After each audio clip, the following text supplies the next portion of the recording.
महाराज की जय। श्री सद्गुरु महाराज की जय।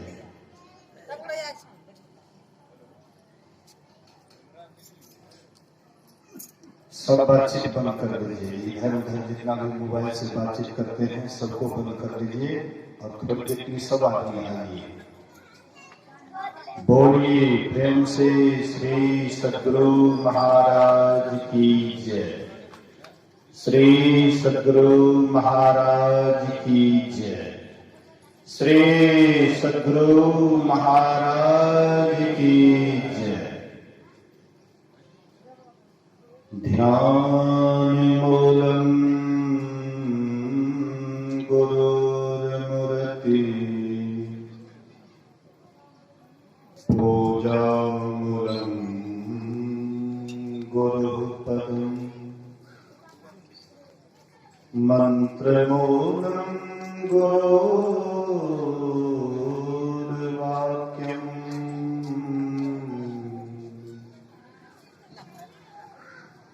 मोक्ष मूलम गुरुकृपा।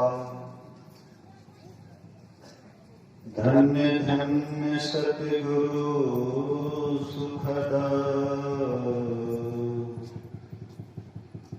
महिमा कही न जाए।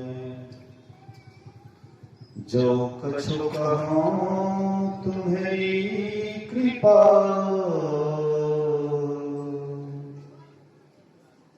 मोते कछु न बसाए।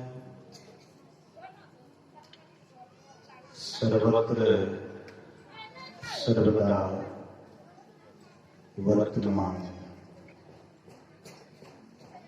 सद्गुरु महाराज जी के पावन चरणों में कोटि कोटि नमन। उपस्थित गुरुजन, धर्म प्रेमी सत्संगी बंधुओं, पूज्य माताओं तथा भक्तिमती बहनों, 2 दिवसीय संतुलित सत्संग का आयोजन परम श्रद्धेय रामफल बाबू के निवास स्थान पर हो रहा है। और यह सत्संग किस हेतु से होता है? थोड़ी देर के लिए सवाल बैठिए। आप लोग तो विद्यार्थी हैं, पढ़े लिखे हैं, भौतिक ज्ञान में आगे हैं, लेकिन कभी कभी अध्यात्म ज्ञान की भी गोद में बैठने का कोशिश करना चाहिए। भौतिक ज्ञान से हम भौतिक संपदा अधिक अर्जित कर सकते हैं, लेकिन भौतिक संपदा आपके साथ जाने वाला नहीं है। भौतिक संपदा आपका जैसे ही ये भौतिक शरीर छूटेगा वैसे ही भौतिक पदार्थ ज्यों का त्यों रह जाएगा। लेकिन अध्यात्म संपदा आपके साथ जाने वाला है। इसलिए महापुरुष कहते हैं कि भौतिक संपदा के साथ अध्यात्म संपदा भी अर्जित करना चाहिए। भौतिक संपदा से शरीर को सुख मिल सकता है, लेकिन आत्मिक शांति, आत्मा की शांति ये आपको अध्यात्म ज्ञान से ही मिल सकता है। बड़े बड़े भौतिक पदार्थ वाले बड़े बड़े महान महान व्यक्ति हुए, लेकिन अंत में उनको यहां से अंत में पछताना पड़ा और यही बात कहना पड़ा कि जहां मैं यह सुख ढूंढ रहा था वहां यह सुख नहीं है। हम आप के भीतर में सुख की तलाश है। अच्छा, थोड़ा धैर्य धारण करें। जल्दी लाइन गया है, लाइन तो चंचल है ये है, लेकिन लाइन से हम लोग ज्यादा चंचल खुदे हो जाते हैं। तब क्या हुआ? लाइन चंचल है, बिजली चंचला है, ये शांत नहीं रहती है, कभी आती है कभी जाती है। हाँ, लेकिन हम आप भी उसी के जैसे हो जाए। हाँ, इसलिए हम आपको कम से कम धीर गंभीर रहना चाहिए। बोलिए श्री सद्गुरु महाराज की जय। तो मैं कह रहा था कि हम आपसे पहले भी बड़े बड़े राजा महाराजा आए इस देश में, और उन्होंने भी भौतिक पदार्थ में सुख ढूंढने का कोशिश किया, लेकिन अंत में वे भी यहां से खाली ही गए। और उनके भी मन में था, जैसे हम आपके मन में होता है कि भौतिक संपदा मेरे पास पर्याप्त मात्रा में नहीं है, इसलिए हम दुखी हैं। वे राजा महाराजा के भी अंदर में यही बात थी कि शायद जो होना चाहिए, जितना होना चाहिए, उतना शायद मेरे पास नहीं है, इसलिए हम दुखी हैं। लेकिन खोजते खोजते अंत में यहां से यही कह करके गए, अंत में यही कह करके गए कि जो सुख को मैं ढूंढ रहा था वह सुख है ही नहीं। संत महापुरुष कहते हैं कि अगर वह सुख नहीं होता तो हम लोगों के अंदर में यह कल्पना नहीं आती, यह भाव ही नहीं आता, यह विचार ही नहीं आता कि वह सुख चाहिए। ऐसा सुख चाहिए जिस सुख के बाद कभी दुख का मुख देखना नहीं पड़े। सबके अंदर में ये बात आती है कि ऐसा सुख मिले जिस सुख के बाद कभी दुख ना हो। लेकिन संसार में ढूंढते ढूंढते जब हम परेशान हो जाते हैं तो अंत में यहां से यही कहते हुए जाते हैं कि वह सुख है ही नहीं। जैसे कोई जन्मांध कहे कि रूप विषय है ही नहीं, तो कैसे माना जाएगा? आंख वाले रूप विषय को देखते हैं, लेकिन जिसके पास आंख है ही नहीं तो वे कैसे मान लेंगे कि रूप विषय है? एक जंगल में एक वृक्ष पर एक हंस गए, और उसी समय में एक उल्लू भी वहीं पर आ जाता है। बैसाख जेठ की गर्मी थी और सीधे सामने सूर्य भगवान का आमने सामने दोपहर का समय था, और पूरा सूर्य भगवान गर्मी दे रहे थे। गर्मी से लथपथ होकर के हंस कहता है, आहा, अभी दोपहर का समय हो रहा है, ठीक माथे के ही सामने सूर्य उदय है, इसीलिए बहुत गर्मी लग रही है। उसी वृक्ष पर उल्लू भी था। उल्लू कहता है, कौन कहता है कि गर्मी सूर्य के कारण लग रही है? अरे ये तो अंधकार होने के ही कारण गर्मी लग रही है, सूरज उरज कुछ नहीं है, ये तो अंधकार होने के ही कारण गर्मी लग रही है। हंस कहता है कि मैं प्रत्यक्ष देख रहा हूं, ठीक माथे के सामने दोपहर का समय है, सूर्य भगवान है, इसीलिए गर्मी लग रही है। बोले कि नहीं नहीं, ये तो अंधकार रहने के कारण गर्मी लग रही है। अब कितना हूं हंस समझाते, लेकिन उल्लू इस बात को मानने के लिए तैयार नहीं था। उल्लू कहते हैं कि देखो भाई, तुम मेरी बात को झुठला रहे हो, लेकिन मेरे बहुत सगे संबंधी कुटुंब परिवार हैं, चलो वहां पर अगर तुमको पूर्वाश्रय करा देंगे तब तो तुमको विश्वास होगा ना। हंस कहता है अच्छा ठीक है चलो।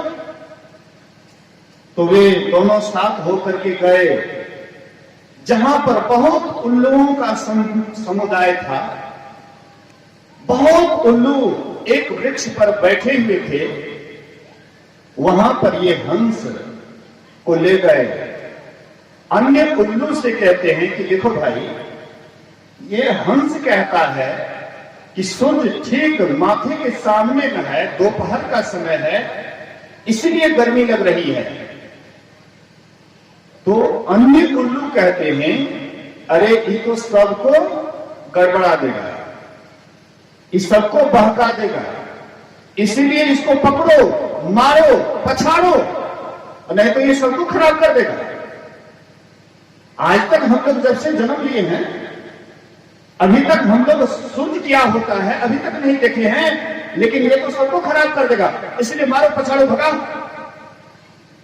एक साथ ढेर सारा उल्लू हंस के ऊपर टूट पड़े। हंस उड़ते हुए वहां से भागते हुए जान बचाते हुए कहते हैं सच्चाई छुप नहीं सकती है, बातों की वसूलों से खुशबू आ नहीं सकती है कागज के फूलों से। जो सच्चाई है वह तो सच्चाई है ही। सच्चाई को हम कितना ही छुपाने का कोशिश करें, ये सच्चाई कभी छुपने वाली नहीं है। कागज के फूल में सेंट भले ही उसमें डाल सकते हैं, लेकिन असली खुशबू कभी भी प्लास्टिक वाला फूल से नहीं आ सकता है। प्लास्टिक का फूल प्लास्टिक का ही क्यों नहीं होता है। हाँ, आप भले ही प्लास्टिक फूलों को 100 वर्षों तक भी आप रख सकते हैं, लेकिन होगा तो नकली ही। असली तो सुबह में फूला और शाम तक में मुरझा गया। असली फूल जो फूलता है वह मुरझाता है, लेकिन लोग मुरझाने से डरते हैं, इसलिए नकली फूल रखते हैं, असली फूल से मतलब नहीं रखते हैं। लेकिन असली तो असली होता है। ऐसे ही हम आपके भीतर में वह अनंत सुख एकदम लबालब भरा हुआ है। जो परमात्मा में सुख है वही हम आप में भी सुख है। रत्ती भर भी कम नहीं है, लेकिन परमात्मा अपने स्वरूप में स्थित हैं, लेकिन हम आप स्वरूप से अलग हो गए हैं। स्वरूप से अलग होने के कारण हम आप कहां खोज रहे हैं सुख? संसार के प्राणी पदार्थों में। हम लोग वह सुख कहां ढूंढ रहे हैं? छोटा बच्चा होता है, उसको आप खिलौना दे दीजिए, बच्चा को उसी में सुख लगता है, बुझाता है कि हमको इसी से सुख मिलेगा। और थोड़ा वह बच्चा बड़ा होता है और वह बच्चा जब पढ़ने लिखने लग जाता है तब उसको बुझाता उसी में सुख है। लेकिन उधर से पढ़ लिख करके जब आता है, आया बीए कर लेते हैं, एमए कर लेते हैं, उसके बाद जब वह बच्चा आता है तो पढ़ाई में भी जो सुख मिलना चाहिए वह सुख जब नहीं मिलता है तब उनके मन में होता है कि शायद हम अकेले जीवन जी रहे थे इसलिए वह सुख नहीं मिला, इसलिए शादीशुदा हो जाता है, शादी कर लेते हैं, तब वह पत्नी में सुख ढूंढने लग जाते हैं। लेकिन पत्नी में भी सुख ढूंढते ढूंढते जब वहां भी नहीं मिलता है तब उनके मन में होता है कि एक आध बाल बच्चे हो जाता तो शायद हम सुखी हो जाते। लेकिन वह तो एक आध बाल बच्चे भी हो जाता है, जब वहां पर भी सुख नहीं मिलता है तब उनके मन में होता है कि धन दौलत की कमी है इसलिए सुख नहीं मिल रहा है। धन दौलत भी हो जाता है फिर भी सुख नहीं मिलता है, तब मन में होता है कि कई मंजिल मकान की कमी है, शायद वह कई मंजिल मकान मिल जाता, 2-4 मंजिल मकान बना लेते तब वह सुख मिल जाता है। लेकिन 2-4 मंजिल मकान बनाने के बाद भी जब वह सुख नहीं मिलता है तब अंत में बुढ़ापा आ जाता है और यहां से झक मारते हुए जब विदा होते हैं तब यही कहते हुए जाते हैं कि जो सुख को मैं ढूंढ रहा था वह सुख है ही नहीं। कबीर साहब कहते हैं अरे जिधर वह सुख था उधर तू गया नहीं, एक पैर भी तुम्हारा उधर नहीं बढ़ा, और जिधर नहीं था वही तुमने ढूंढने का कोशिश किया, वही तुमने ढूंढा कि इसी में सुख मिल जाएगा। संत महापुरुष कहते हैं ईश्वर अंश जीव अविनाशी, चेतन अमल सहज सुख राशि, सो माया बस भयउ गुसाई, बंधु कीरे मरकट की नाई। ईश्वर अंश जीव अविनाशी, हम ईश्वर के अंश हैं। परमात्मा जैसे अनंत सुख के भंडार हैं, वैसे हम आप भी अनंत सुख के भंडार हैं। हम अविनाशी जीव हैं, हमारी कभी मृत्यु नहीं होती है।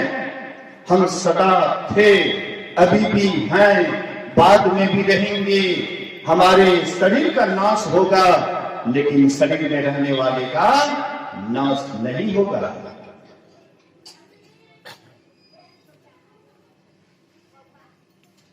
बच्चे के जन्मदिन पर यह सत्संग हो रहा है। वह बच्चा ऐसे तो गोलू गोलू कह करके पुकारता है बच्चा को, तो वह गोलू 3 वर्ष का हो रहा है। आज उसका 3 वर्ष पूरा हो रहा है। 4 वहां पर 3 लिखा हुआ है। बोलिए श्री सदगुरु महाराज, उसको चिपका देना चाहिए 4, तभी भी पता लगेगा। बोलिए श्री सदगुरु महाराज की जय। 4 वर्ष पूरा हो रहा है। परमात्मा जो उसको आयु निर्धारित किए उसमें 4 वर्ष घट गया, लेकिन इनके माता पिता कहते होंगे, इनके दादा दादी कहते होंगे कि मेरा पोता बढ़ रहा है, मेरा बेटा बढ़ रहा है। शरीर से वह बढ़ रहा है, लेकिन आयु घट रही है। गुरु महाराज कहते हैं दिन बीतत जावे आयु खुटावे, भजो भजो प्रभु नाम। दिन बीत रहा है और आयु घट रहा है। कहते हैं कि बढ़ रहा है, लेकिन बढ़ता नहीं है, घट रहा है। मूलधन में से हम जैसे जैसे खर्चा कर रहे हैं वैसे वैसे वहां पर घट रहा है कि नहीं घट रहा है? जितना हम जमा किए हैं, मान लीजिए कि 1 लाख रुपया जमा कर दिए, 1 लाख रुपया जमा कर दिए, 1000 2000 रोज रोज लेकर के हम खर्चा कर रहे हैं, तो मूलधन में से घटेगा कि नहीं घटेगा? लेकिन हम कहते हैं बढ़ रहा है, लेकिन बढ़ता नहीं है। गुरु महाराज कहते हैं दिन बीतत जावे आयु फुटावे, भजो भजो प्रभु नाम। परिजन धन सारा सुकृति दारा, नहीं आवे को काम, निज तन छुटी जावे काम न आवे, यह जग दुख को धाम। कहते हैं तुम्हारा अपना शरीर छूट जाएगा, कोई भी काम में नहीं आएगा। बाल है, बच्चा है, घर है, परिवार है, कोई भी आपके काम में नहीं आएंगे। अकेले आपको यात्रा करना पड़ेगा। आए थे अकेले, जाना है आपको अकेले, बीच में ही सब झगड़ा है और उसे उलझ करके पूरा जीवन हम ऐसे ही व्यर्थ गंवा देते हैं। इसलिए राम भगवान को ऐसा लगा ये मनुष्य शरीर में भी आकर के व्यर्थ जीवन बिता रहा है, व्यर्थ का, बेकार का समय, फजूल का वैसे ही व्यर्थ कर रहा है, कोई काम में नहीं आ रहा है। इसलिए राम भगवान को जरूरत पड़ गया कि बड़े भाग्य से तो मनुष्य का शरीर मिल गया है, लेकिन ये बड़ा भागी शरीर में आकर के अभागा बन करके नहीं जाए यहां से। बड़ा भागी जब शरीर मिला है तो बड़ा भाग वाला काम करके भी यहां से जाए। इसलिए सभी प्रजाओं को बुलाए हैं और सबको बुला करके क्या कह रहे हैं? बड़े भाग मानुष तन पावा, सुर दुर्लभ सद ग्रंथ ही गावा। बड़े भाग्य से मनुष्य का शरीर मिला है, जिस शरीर के लिए देवी देवता भी तरसते हैं। जिस शरीर के लिए देवी देवता भी तरसते हैं, वह शरीर हम आपको मिला है। अगर थोड़ा सा इस शरीर पर गौर करिएगा, ये शरीर जिसको भगवान राम बड़भागी कहते हैं, सबसे गया गुजरा शरीर यही है, सबसे निकृष्ट शरीर यही है, सबसे बेकाम का शरीर यही है। और शरीर से तो हाँ और भी काम होता है, लेकिन इस शरीर से कोई काम होता है? अब ये मोती बाबा कह रहे थे, मानव तेरा गुण बड़ा, मांस न आवे काम। मानव तेरा गुण बड़ा, हे मनुष्य तुम में गुण की विशेषता है। तो हम आप अपने आप को क्या सोचते हैं कि हमारे अंदर में गुण नहीं है? सब अपने आप को गुणवान कहते हैं। हम अपने आप को सब आदमी गुणवान कहते हैं कि हम तो बड़े गुणवान हैं, हम तो बहुत कुछ जानते हैं। लेकिन वही बात है, कबीर साहब की वाणी कहते हैं, कुशल कुशल के पूछते जग में रहा न कोई, जड़ा मुआ न भय मुआ, कुशल कहां ते हो। अपने को बुद्धियार समझ रहे हैं? एक अंधा व्यक्ति था, उनके पास आंख नहीं थी, रात्रि का समय था, अंधेरी रात थी। तो सोचे कि ये अंधा आदमी है, इसलिए इसको लालटेन अगर बार करके उसके हाथ में पकड़ा दिया जाए, तो जो भी आगे में आने वाले व्यक्ति होंगे, ये लालटेन को देख करके रास्ता छोड़ देंगे, रास्ता दे देंगे इसको जाने के लिए, क्योंकि अंधा है। लालटेन जला करके हाथ में दे दिए। तो जैसे ये जा रहे थे, उधर से भी एक आदमी आ रहे थे, दोनों में टकरा जाते हैं। और जो व्यक्ति उधर से आ रहा था, उसके हाथ में भी लालटेन था, वो भी अंधे थे। अंधा से टकरा जाता है, तो ये अंधा कहता है, अरे भाई दिखाई नहीं पड़ता है कि हाथ में लालटेन है, लालटेन जल रहा है, क्या तुमको दिखाई नहीं पड़ता है? बोले कि भाई वही बात तो मेरे भी साथ है, मेरे पास में भी लालटेन है, लेकिन मैं भी आंख से अंधा हूं, इसलिए अंधा से टकरा जाता है। और वही बात हम लोगों के साथ भी हो रही है। हम आप भी सब अंधे हैं, और अंधे को रास्ता बता रहे हैं। हम स्वयं आंख से अंधे हैं और हम दूसरे को रास्ता बता रहे हैं। ये रास्ता से जाओगे तो तुमको कहीं पर कोई ठोकर नहीं लगेगा, लेकिन हम जाते जाते अंत में खाई में गिर जाते हैं, कुआं में गिर जाते हैं। ले दीपक कुआं पड़े, दीपक लेकर के कुआं में गिर जाते हैं। इसलिए महापुरुष कहते हैं, ये मनुष्य का शरीर मिला है अंधा आंख लाने के लिए।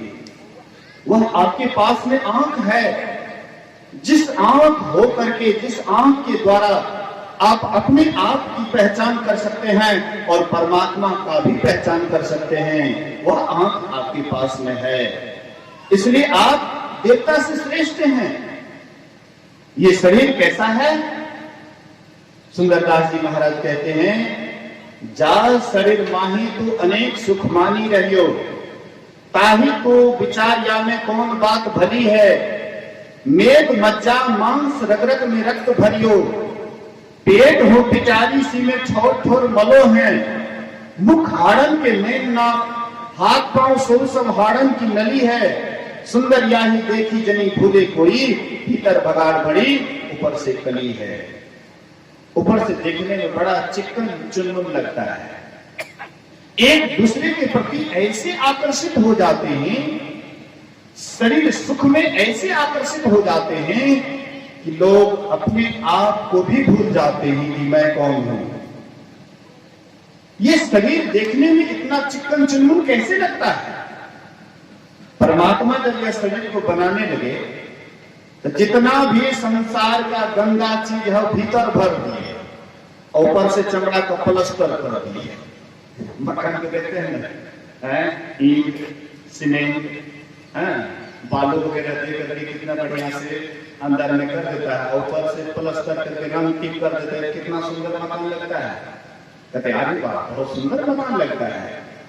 ऐसे ही यह शरीर में भी जितना भी गंदा चीज है ये भीतर में भर दिए, ऊपर से चमड़े का प्लास्टर कर दिए। चमड़े देख करके एक दूसरे के प्रति ऐसे आकर्षित हो जाते हैं कि माँ बाप के पगड़ी को भी नीचे गिरा देते हैं। बोलिए श्री सतगुरु महाराज की जय। उस समय में तो रावण की बहन एक शूर्पणखा आई थी और आजकल तो घर घर में शूर्पणखा है। वह अपने माँ बाप के नाक कान को कटाई थी, अपना भी नाक कान कटाई थी, और अभी तो ऐसे ही एकदम चल रहा है, नाक कान कटाई चल रहा है, लेकिन हम आप देखते नहीं हैं। संत महापुरुष कहते हैं थोड़ा पहचानो, अपने आप को जानो, ये तुम्हारा शरीर कैसा है। सबसे निकृष्ट शरीर है, सबसे गया गुजरा शरीर है। अरे जिस शरीर में हम आप रहते हैं, जिस शरीर में लेट्रिन पेशाब बनता हो, वह शरीर कितना सुंदर है, मतलब सबसे गया गुजरा। लेकिन हाँ, शरीर गया गुजरा ही है ऐसी बात नहीं है। ये शरीर से आप वह काम भी कर सकते हैं जो काम देवी देवता वाला शरीर से भी नहीं हो सकता है। देवी देवता वाला शरीर से मोक्ष की प्राप्ति नहीं हो सकती है। देवी देवता कभी भी मोक्ष के काबिल नहीं हो सकते हैं। भले ही हम लोगों से बहुत बड़े ज्ञानी हो जाए, लेकिन ध्यानी जब तक मनुष्य का शरीर नहीं मिलेगा, योगी जब तक मनुष्य का शरीर नहीं मिलेगा तब तक योगी नहीं हो सकता है। योगी बड़े महान लोग होते हैं जो अपने को जोड़ते हैं और वही परमात्मा को पाते हैं। इसलिए योगी नहीं हो सकते हैं, ज्ञानी हो सकते हैं।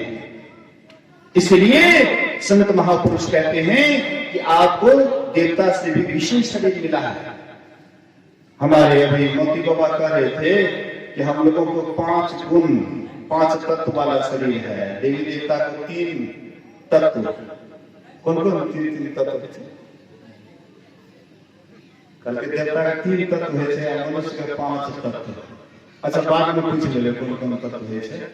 बोलिए श्री सतगुरु महाराज की जय। तो देवी देवता वाला शरीर हमसे विशेष शक्तिशाली होता है। हम लोगों से आयु भी उनकी अधिक होती है, हम लोगों से ज्यादा ऐश्वर्यवान होता है। जितनी धन संपत्ति हम लोगों के पास नहीं है, जितनी सुख सुविधा हम लोगों के पास नहीं है, देवी देवता के पास उससे भी ज्यादा धन संपत्ति सुख सुविधा है। लेकिन फिर भी वे गरीब वाला शरीर क्यों आना चाहते, गरीब वाला शरीर क्यों आना चाहते हैं? जो निकृष्ट शरीर है फिर वही शरीर पाना क्यों चाहते हैं? जो शरीर में लेट्रिन पेशाब ही बनता है वही शरीर पाने के लिए कितना इतना विकल क्यों है, इतना परेशान क्यों है? इसीलिए ये शरीर में हर जगह गंदगी ही गंदगी भरा हुआ है। लेकिन एक ऐसा भी जगह है जहां जाने के बाद देवता से भी आप विशेष पवित्र हो सकते हैं। और वही दरवाजा, वही जगह दशम द्वार है। परमात्मा को पाने का रास्ता हरि द्वार, हरि का द्वार। हरि का द्वार कहाँ है? वहां ऋषिकेश हरिद्वार। वो तो नकली हरिद्वार है, हरि का द्वार यहीं पर है। हमारे सरपंच साहब पाठ किए ना, एकदम शुरू से अंत तक कर दिए। और एक गुप्त सबही कहूं कर जोड़, शंकर भजन बिना नर भक्ति न पावे लो। राम भगवान कहते हैं कि मैं सबको एक गुप्त विचार कहता हूं, प्रकट विचार नहीं, गुप्त विचार कहता हूं। वह यह कि जब तक दोनों किरणों को नहीं जोड़ोगे तब तक मेरी भक्ति को प्राप्त नहीं कर सकते हो। तो मनुष्य शरीर में आए हैं, बड़भागी शरीर मिला है, लेकिन ये काम नहीं कर रहे हैं, दसम द्वार को जानने का कोशिश नहीं कर रहे हैं, केवल मनुष्य शरीर में आकर के खाना पीना सो जाना, ये काम है पशु समाना जी।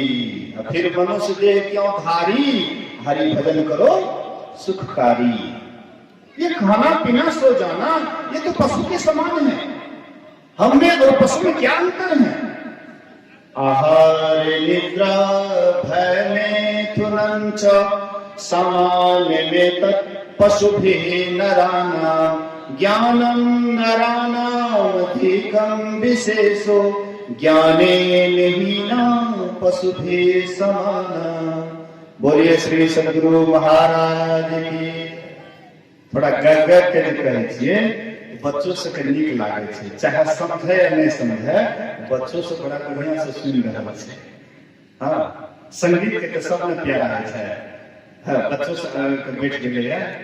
आ हमर रोटी बाबा जे छै ने संतवाणी करे छै, सुबह में 1.5 घंटा तक संतवाणी। तो बच्चा के की पता संतवाणी ककरा कहै छै, संतवाणी बुझते बच्चा। बड़ा गुड़ बात कहलके सुबह में, बड़ा गुड़ बात कहलके। हम दुखी नहीं रहे कि हमरा प्रवचन करके समझ नहीं मिले, ऐसा हम दुखी नहीं छिए। सबको साथ के 9 बजे तक, 9 बजे के लिए रहता है, आरती भजन की दिक्कत है। कल के दिन श्रोता के दुख है, की दुख है बाबा नहीं बोले। जब बाबा से बेसी लगाव छ त अपनी आबि जेती हो, तब मुझे बाबा से प्रेम छ। ई तो फोन पर बोला के जबरदस्ती लाभ लगे, या फिर भाग गए। बाबा से प्रेम नहीं छ, वही ना ठलिया के लाभ लगा, फिर तू भाग गए। प्रेम रहते तो अपनी अच्छा अपनी बाबा का मौका मिलते तो सुनबे बढ़िया से। बोलिए श्री सद्गुरु महाराज की जय। तखते तेसर प्रेम भले असली तो बाबा से भले आय के काम कल हो क्या सके थे, लेकिन अजका जे सत्संग घुस जेते वो कल नहीं मिलते। बाबा आए रामफल बाबू के दरवाजा पर सत्संग कह रहा थे, लेकिन ई माहौल का फिर कल खोजबे कि रामफल बाबू के यहाँ कल हो सत्संग बाबा के द्वारा सुनबे नहीं सकते। ऐसे संत महापुरुष, हाँ संत महापुरुष कहते हैं कि ये 4 काम पशु और मनुष्य में कोई अंतर नहीं रखता है। और आप बढ़िया से नजर घुमा करके देखिए तो पूरा संसार में इंग्लैंड अमेरिका बड़े बड़े देश के लोग जो देखिएगा ये 4 ही काम में लगा हुआ है। कौन कौन? आहार निद्रा भय मैथुन, ये 4 काम में लगा हुआ है। इंग्लैंड के लोग हैं, अमेरिका के लोग हैं, या स्विट्जरलैंड के लोग हैं, या कहीं के भी हैं, हाँ उत्तरी कोरिया के कि दक्षिणी कोरिया के कि कहीं के भी लोग हैं, और उसका नकल हम आप भी कर रहे हैं। हम आपके मन में होता है कि अमेरिका धर्म में इतना आगे बढ़ गया, हम भी इसी में आगे बढ़ेंगे, लेकिन हमारे अंदर में कभी गर्व नहीं होता है कि ऋषि मुनि वह दसम द्वार का पता बता करके गए हैं। राम भगवान ऐसे अवतारी महापुरुष वह दसम द्वार का पता बता करके गए हैं। कृष्ण भगवान 16 कला से अवतार लेकर के और गीता ज्ञान हम लोगों के बीच में देकर के गए हैं। उसका गर्व हमें नहीं है, हमें गर्व है धन हमारे पास में अधिक हो जाए। कौन मना करता है धन कमाने के लिए? लेकिन बेवकूफ होकर के धन कमाइएगा तो वह धन तक ही आपका ख्याल रह जाएगा, फिर मरने पर सांप बन करके उसको रक्षा करते रहिएगा। कोई आपको बचाने वाला नहीं है। बचाने वाला अगर है वह परमात्मा। 4 ही काम में रहेगा तो परमात्मा आपको बचा लेंगे। परमात्मा का क्या कहना है, राम भगवान का क्या कहना है, यही 4 काम में लगे रहो। कृष्ण भगवान कहते हैं आहार भोजन करना। पशु पक्षी भी भोजन करते हैं, हम आप भी भोजन करते हैं। निद्रा, हम लोग भी रात में सोते हैं, पशु पक्षी भी रात में सोते हैं। भय, प्राण का, अपने प्राण का जैसे डर है वैसे एक पशु पक्षी को भी डर है। आप लोग देखेंगे जो रास्ते से चलते हैं, रोड पर चलते हैं, अगर कोई बिल्ली रास्ता लांघ देती है या और कोई पशु रास्ता लांघ देते हैं तो लोग कितना आदमी रुक देते हैं गाड़ी को कि लगता है आगे कुछ घटना घटने वाली है, घटना घटने वाली है, तो गाड़ी को रोक देते हैं। और जो पीछे वाले हैं वे जब टपते हैं तो तब वे टपते हैं। मैं भी रास्ता सफर करता हूँ, मोटरसाइकिल से मैं भी चलता हूँ, लेकिन आज तक मुझे ऐसा कभी भी नहीं बुझाया। बिल्ली तो मेरे भी रास्ता को काटती है, लांघती है, बिल्ली मेरे भी रास्ता को लांघती है। आज तक हमने कभी भी गाड़ी को नहीं रोका, लेकिन सावधानी तो होना ही चाहिए। बिल्ली रास्ता काटती है तो सावधानी पूर्वक आप गाड़ी ड्राइविंग कीजिए। सावधान पूर्वक अगर आप चलिएगा तो कहीं भी घटना घटेगी। तो कहने का मतलब है, संत महापुरुष कहते हैं कि हम आप सावधानी के साथ, जैसे ड्राइवर सावधानी के साथ ड्राइविंग करते हैं, कोई घटना नहीं घटती है, इसी तरह से आपके भीतर में, हमारे भीतर में जो रहने वाला ड्राइवर है, आत्मा क्या है? ड्राइवर। आत्मा ड्राइवर है, मन घोड़ा है, बुद्धि लगाम है, और रथ पर बैठने वाले रथी कौन है? तो आत्मा है। अब इसको हम किस ढंग से ले जाएंगे, कौन रास्ते होकर के ले जाएंगे कि एक्सीडेंट नहीं हो, कोई दुर्घटना नहीं घटे, इसको कैसे ले जाएंगे? ये हमारे ऊपर में डिफाइंड है। इसलिए महापुरुष कहते हैं कि 4 ही कामों में अगर आपका जीवन बीत रहा है तो आप में और पशु में कोई अंतर नहीं है, आप पशु से भी बदतर हैं। इसलिए मनुष्य शरीर में आए हैं, कमाना खाना कोई गुनाह नहीं है, नौकरी करना कोई गुनाह नहीं है, पैसे कमाना कोई गुनाह नहीं है, लेकिन पैसे कमाने में ही आपका जीवन बीत जाए, पैसे पर ही दिन रात आपका ख्याल रहे, तो फिर शरीर छूटने के बाद कहां जाएंगे? धन संपत्ति में जिसका ख्याल होता है, मरने पर कहां जाते हैं? सांप में। अगर मकान पर आपका ख्याल है तो मरने पर आप कहां जाएंगे? चूहा में या छुछुंदर में। वेदांत बाबा करेगी छुछुंदर छुछु करता है रात में, या तो चूहा में जाइएगा, छुछुंदर में जाइएगा। अगर मरने के समय में बेटा बेटी पर आपका ख्याल रह गया तो आप कहां जाएंगे? सुअर में। अगर मरने पर आपका ख्याल पत्नी पर रह गया तो आप कुत्ता में जाएंगे। अब पत्नी का अगर पति पर ख्याल रहा तो वे मरने के बाद कहां जाएंगे? कुटिया में। अरे आप मनुष्य हैं, मनुष्यता आपके अंदर में होना चाहिए। मनुष्य में मनुष्यता होना ही मनुष्य के लिए पर्याप्त है। तो मनुष्यता आपका क्या है? मनुष्यता है राम भगवान जो बात बोले हैं उसको करना। राम भगवान क्या बोले? साधन धाम मोक्ष कर द्वारा, पाई में जही परलोक संवारा। ये शरीर क्या है? साधनों का धाम। आप इस शरीर से जैसे संस्कार बना लीजिए, आपके लिए वैसे ही शरीर आपके लिए पहले उधर बन करके तैयार रहेंगे। कोई भी मूर्तिकार मूर्ति बनाते हैं तो उसका मुंह कान वाला फरमा पहले से तैयार करके रखते हैं, और जैसे फरमा होता है, माँ काली वाला फरमा होता है, तो मिट्टी को सान बांट करके उस पर दे दिया, बढ़िया से उसको ठोक देते हैं तो वह माँ काली जैसे मूर्ति हो जाते हैं। फरमा पहले से बन करके तैयार है। दुर्गा माई का मूर्ति बनाना है, फरमा पहले से तैयार है, इसलिए दुर्गा माई का भी मूर्ति बन जाता है फरमा में डालने के बाद। हम आप भी मानव शरीर में आकर के अपना अपना फरमा बना रहे हैं। बोलिए श्री सद्गुरु महाराज। हम आप भी अपना अपना फर्मा तैयार कर रहे हैं। मनुष्य शरीर में आ करके अगर पशु वाला फर्मा बना रहे हैं तो यहां से जब ट्रांसफर होइएगा, हाँ, प्रमोशन नहीं डिमोशन आपका होगा तो पशु में चले जाइएगा। यहां से प्रमोशन होगा तो कहां जाइएगा? देवता वाला शरीर में है। लेकिन देवता वाला शरीर भी कोई विशेष शरीर नहीं है। जो अच्छे व्यक्ति होते हैं वह देवता की भी प्रशंसा नहीं करते हैं। भगवान राम पूछते हैं विभीषण से, कहो लंकेश सहित परिवार, कुशल कुठार बास तुम्हारा, खल मंडली बस हूं दिन राती, सखा धर्म निभाई के ही भांति।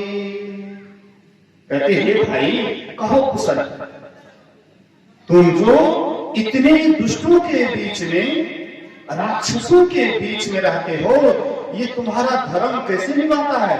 राम भक्ति तुम कैसे कर पाते हो? बड़ा मुश्किल होता होगा करने में।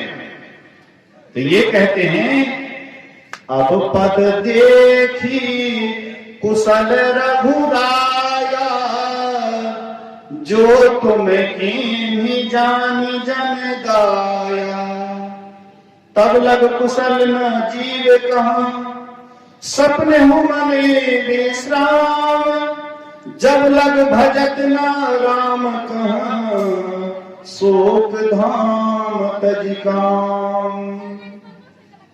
कहते हैं हे राम, तब तक यह जीव को कुशल कहां, जब तक सभी आशाओं को छोड़ करके तुम्हारे चरणों में जब तक स्नेह नहीं हो, तुम्हारे चरणों में जब तक प्रेम नहीं हो, तब तक इसको सपना में भी सुख नहीं मिल सकता है। इसलिए हम आप कुशल खोजते हैं, हम आप अच्छाई चाहते हैं। संत महापुरुष कहते हैं